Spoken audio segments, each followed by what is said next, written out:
में मिला रिहाई को। ये बताइएगा कि जेल में आपको क्या शेख रशीद जिंदाबाद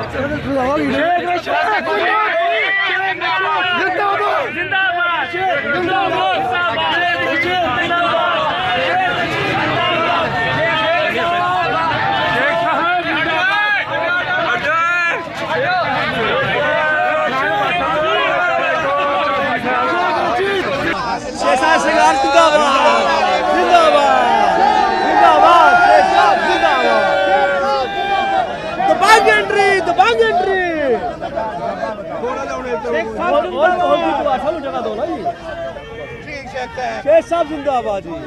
यार आप 2 मिनट दें जी शेख साहब को। शिकार बड़ा हो गया।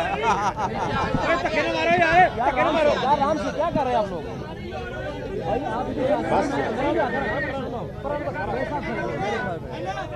बस पीछे हो जाओ। मेरे भाइयों, आज रिहाई पर मैं नहीं करता यार, ऐसी कर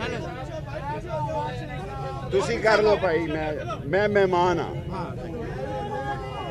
आज रिहाई पर इमरान खान ने जिंदगी में शायद पहली दफा किसी को सिगार का डब्बा दिया हो।